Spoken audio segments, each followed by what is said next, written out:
I'm a watering team leader in the church. I thought that anyone who wanted to be a qualified and competent team leader had to take on everything themselves, and I expected as much from myself. As soon as I noticed that something needed doing in our team, no matter how big or small, I'd take the initiative to do it myself, including some general affairs. I even took over jobs that my brothers and sisters could do, saying generously, "I'll do that, you don't need to." Whenever this happened, I felt an inexplicable sense of pride in that I was really a caring and responsible team leader. Over time, my brothers and sisters started coming to me whenever they had any kind of problem. My supervisor also praised me for putting in long hours performing my duty and for being able to endure hardship and pay a price. It was very gratifying to hear this, as it made me feel like a really competent team leader. Later, more and more new believers accepted God's work in the last days, and I had a lot more newcomers to water than before. In addition to gathering with new believers every day, I also trained them, teaching them how to host gatherings, how to spread the gospel, and so on.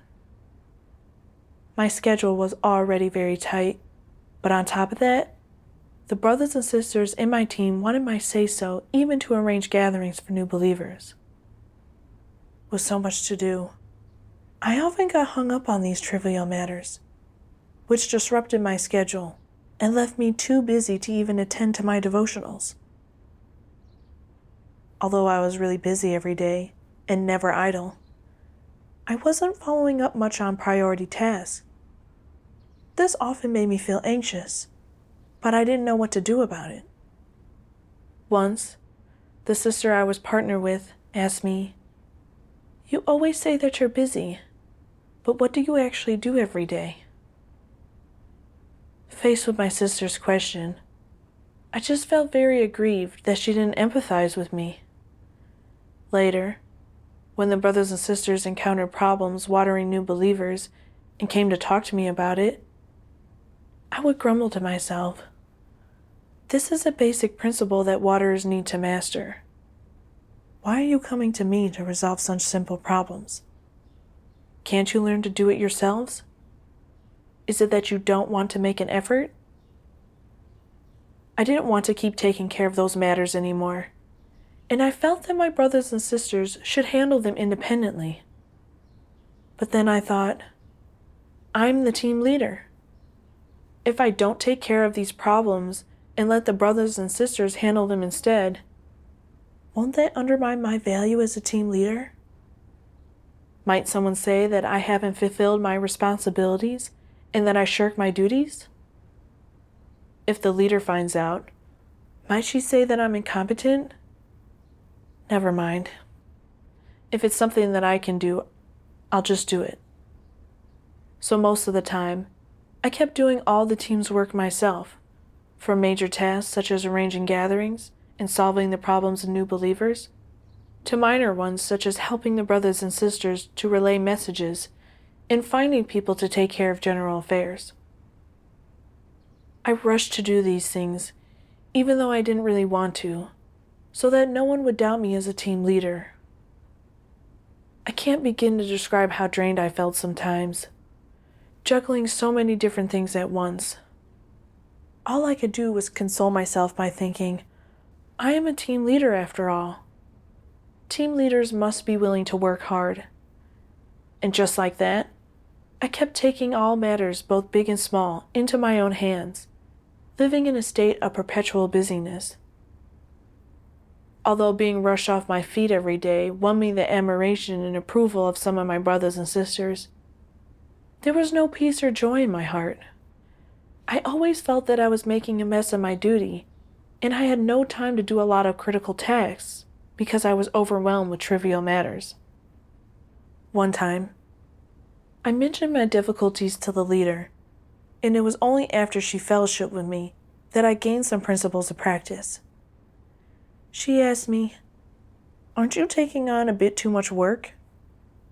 If you don't let the brothers and sisters do their own work and shoulder it all by yourself instead, you're bound to be busy." You can let them practice doing some of the less important tasks. Even if they don't do them well, it won't have a big impact on the church's work. If it really is a job that no one else can do, then you must do it yourself. But if other people can do it, and you don't let them try or give them a chance to practice, and you just take everything on yourself instead, aren't you underestimating them and just trying to show off? That is an outpouring of corruption. Her fellowship hit the nail on the head regarding my state. I used to think that doing more showed that I was bearing a burden, but I never reflected on whether my actions were based on the principles or whether they were adulterated. When I thought about it, my secret motive for taking on everything in my duty was to show off, rather than to bear a burden. In some cases, it wasn't that other people couldn't do a task, or that they didn't have time to. Rather, it was because I thought the more I did, the more everyone would approve of me and say that I was a competent team leader who was responsible and bore a burden in his duty. I regarded doing my duty as a means of winning admiration from others. I kept busy and bore a burden in order to show my value as a team leader and win a place in others' hearts. Because I had the wrong intent in my duty and always wanted to protect my status, much of the team's work rested on my shoulders, and my brothers and sisters didn't have any opportunity to practice. And since there was a limit to what I could do, some key tasks ended up being delayed, thereby harming the work of the church and the lives of my brothers and sisters. Later, after reading God's words, I gained some understanding of my problems. Almighty God says, "Some people testify about themselves using language and speak some words that show themselves off, while other people use behaviors." What are the manifestations of a person using behaviors to testify about themselves? On the surface, they engage in some behaviors that are rather in line with people's notions, that attract people's attention, and that are seen by people as quite noble and rather in conformity with moral standards. These behaviors make people think that they are honorable, that they have integrity, that they really love God, are very pious, and really possess a God-fearing heart, and that they are a person who pursues the truth. They often display some external good behaviors in order to mislead people. Does this not also reek of exalting and testifying about oneself? Usually, people exalt and testify about themselves by means of words, using clear speech to express how they are different from the masses and how they have wiser opinions than others, in order to make people think highly of them and look up to them. However, there are some methods that do not involve explicit speech, where people instead use external practices to testify that they are better than others. These sorts of practices are well thought out. They carry with them a motive and a certain intent, and they are quite purposeful. They have been wrapped and processed so that what people see are some behaviors and practices that are in line with man's notions, that are noble, pious, and conform to saintly decency, and that are even God-loving, God-fearing, and in line with the truth. This achieves the same goal of exalting and testifying about themselves and getting people to think highly of them and worship them. Have you ever encountered or seen such a thing? Do you possess these manifestations? Are these things and this topic which I am discussing separate from real life? Actually, they are not. Some people drink coffee to boost their energy in the evening in preparation to stay up late, doing their duties. The brothers and sisters worry about their health and cook chicken soup for them. When they finish the soup, these people say, "Thanks be to God. I have enjoyed the grace of God. I don't deserve this. Now that I've finished this chicken soup, I have to be more efficient in doing my duties." In reality, they continue to do their duties in the same way that they usually do, without raising their efficiency at all. Are they not pretending? They are pretending, and this type of behavior is also covertly exalting and testifying about themselves. The outcome it achieves is to make people approve of them, think highly of them, and become their die-hard followers. If people have this sort of mentality, have they not forgotten God? They no longer have God in their hearts. So who is the one they think of day and night? It is their good leader, their beloved one. Some antichrists are very loving toward most people on the surface, and they employ techniques when they speak, so that people will see that they are loving and be willing to get closer to them. They beam at anyone who gets close to them and engages with them, and they speak to such people with a very gentle tone. Even if they see that some brothers and sisters have been unprincipled in their actions and thereby harmed the interests of the church, they do not prune them in the slightest. They merely exhort them and comfort them and coax them as they do their duties. They coax and coax people until they have brought everyone before them. People are gradually moved by these antichrists. Everyone very much approves of their loving hearts and calls them people who love God. Eventually, everyone worships them and seeks their fellowship on every matter, telling these antichrists all of their innermost thoughts and feelings, to the point that they don't even pray to God or seek the truth in God's words anymore. Have these people not been misled by these antichrists? This is another means that antichrists use to mislead people. When you engage in these behaviors and practices, or harbor these intentions, are you aware that there is a problem within this? And when you become aware of this, can you change the course of your actions? If you can reflect on yourself and feel true remorse when you become aware and examine that your behavior, practices, or intentions are problematic, this proves that you have reversed your course. From the exposure of God's words, I saw that people outwardly adopt various good behaviors that conform with man's notions in order to win the admiration and appreciation of others. But in essence, these behaviors are simply a way of covertly exalting and bearing testimony to themselves, which is very hypocritical and can easily mislead people. When I thought about it, I saw that I was that type of person. Outwardly, I seemed to be busy performing my duty every day, enduring hardship, paying a price, and taking everything on myself. I seemed to be a qualified and competent team leader.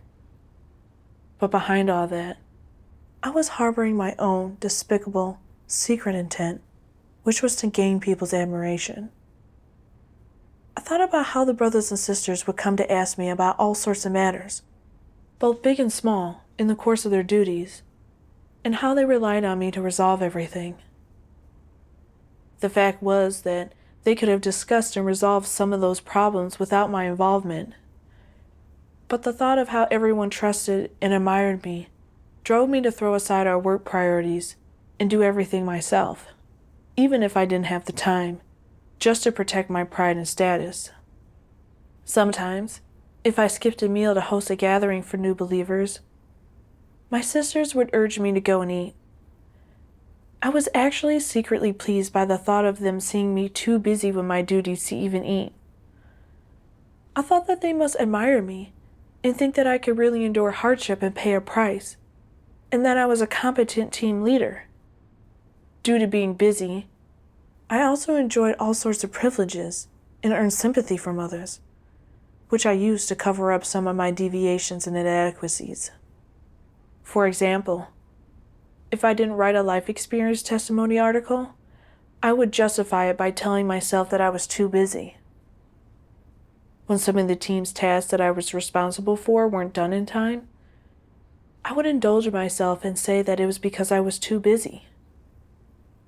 And when deviations and errors impaired my duty and I wasn't getting good results watering new believers, I gave the brothers and sisters the same excuse so they'd make allowances for me. Just like that, I kept busy all day long, showing people that I was a good team leader with a packed schedule. Not only was I appreciated by my supervisor, I was also admired and relied on by some of my brothers and sisters.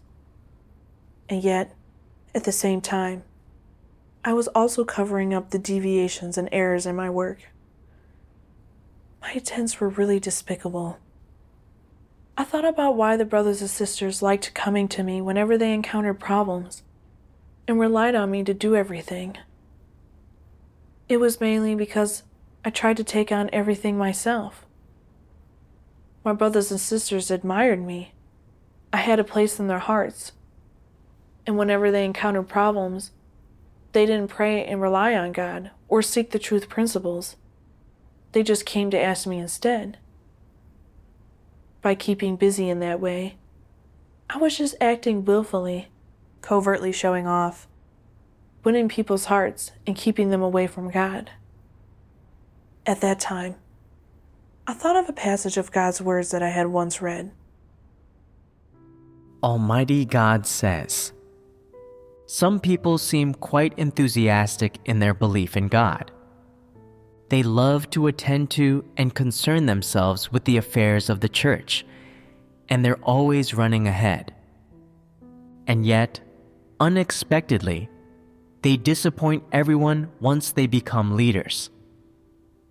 They don't focus on resolving the practical problems of God's chosen people, instead, doing their utmost to act for the sake of their own reputation and status. They love showing off to make others esteem them, and they're always talking about how they expend themselves and suffer for God, yet they don't put their efforts into pursuing the truth and their life entry. This isn't what anyone expects of them. Though they busy themselves with their work, show off on every occasion, preach some words and doctrines, gain the esteem and worship of some people, mislead people's hearts, and consolidate their status, what comes of this in the end? Regardless of whether these people use small favors to bribe others, or flaunt their gifts and abilities, or use various methods to mislead people and thereby win their good opinion. No matter what method they use to win over people's hearts and occupy a position therein, what have they lost? They have lost the opportunity to gain the truth while doing the duties of a leader.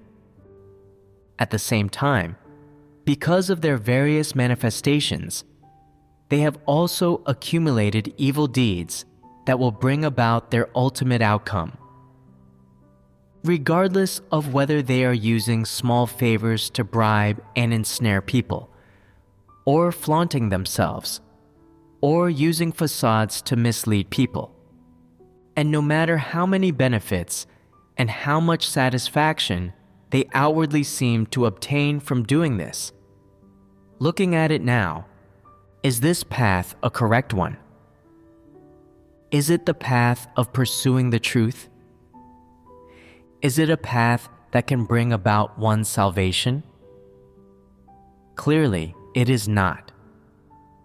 Regardless of how smart these methods and tricks are, they cannot deceive God, and they are all ultimately condemned and loathed by God.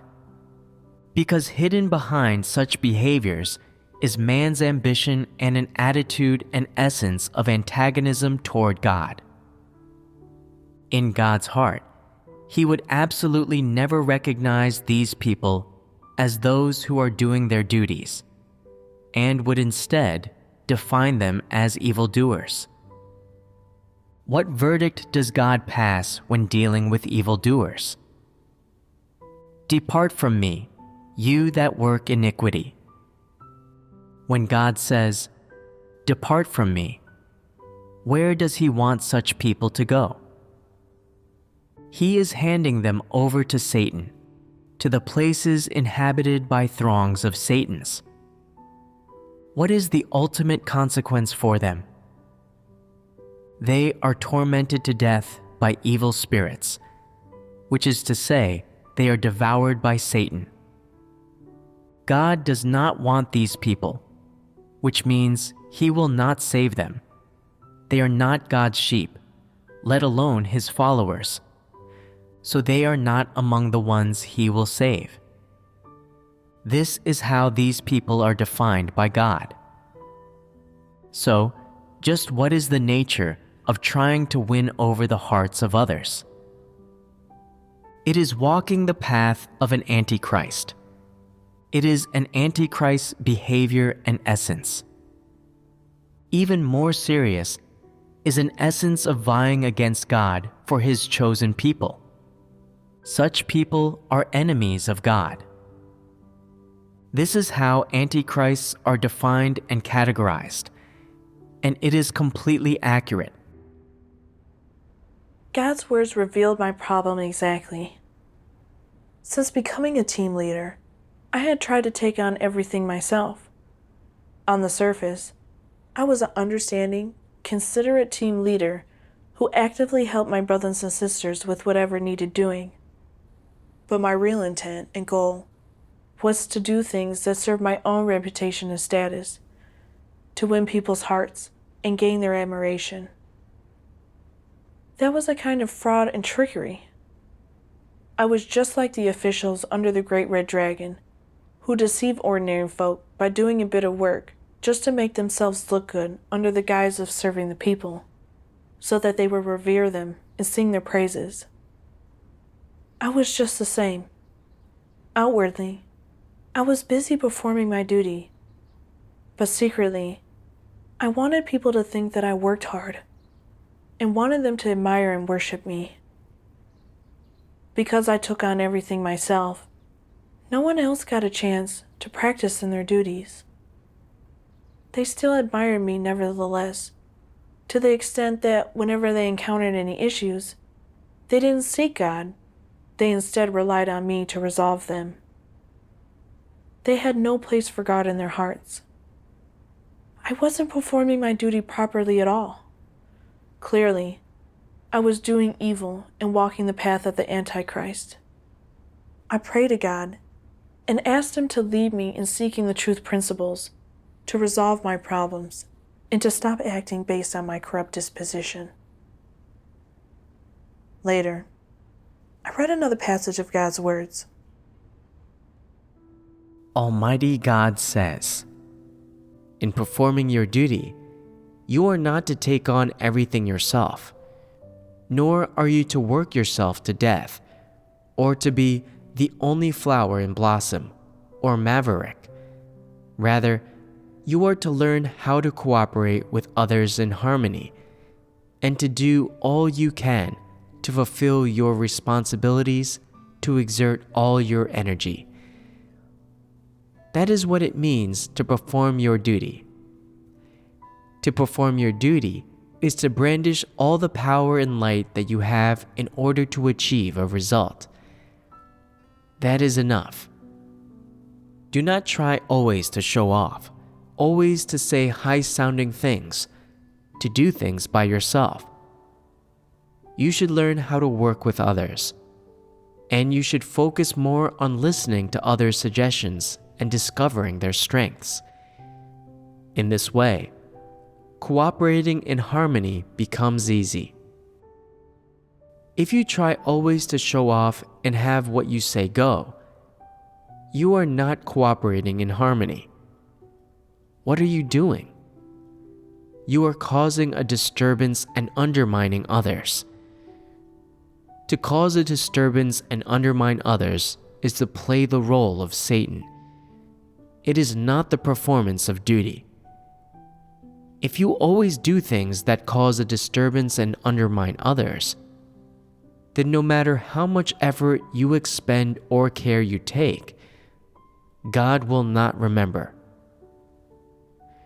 You may be of little strength, but if you are capable of working with others and are able to accept suitable suggestions, and if you have the right motivations, you can protect the work of God's house. Then you are a right person. Sometimes, with a single sentence, you can solve a problem and benefit everyone. Sometimes, after you fellowship on a single statement of the truth, everyone has a path to practice and is able to work harmoniously together, and all strive toward a common goal and share the same views and opinions, and so work is particularly effective. Although no one might remember that you played this role, and you might not feel as if you made much effort, God will see that you are a person who practices the truth, a person who acts according to the principles. God will remember your having done so. This is called fulfilling your duty faithfully. From God's words, I saw my problems clearly and found some paths to practice. If I wanted to perform my duty properly, I had to learn to coordinate harmoniously with others and focus on allowing them to make use of their strengths. There are limits to what one person can do alone. No one is capable of doing all the work by themselves.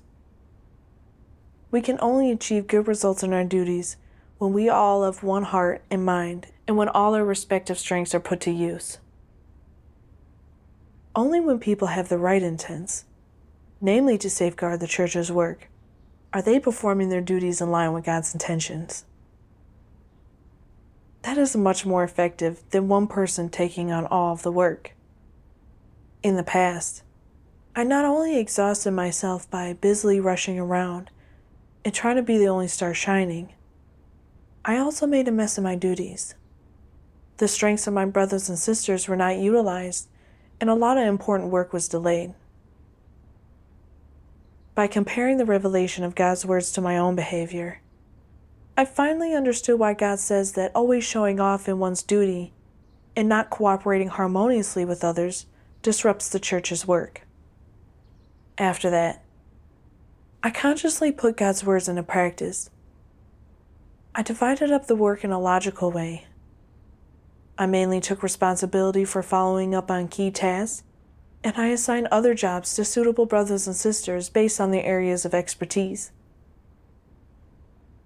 When the others encountered problems that they couldn't resolve, we all sought the principles together. Once the brothers and sisters understood the principles, they naturally had a direction and a path for performing their duties. Now that I've been putting God's words into practice for a while, I find that my brothers and sisters bear more of a burden in their duties than before. They are able to take initiative and seek the principles to resolve some problems, and they can complete some tasks independently by relying on God.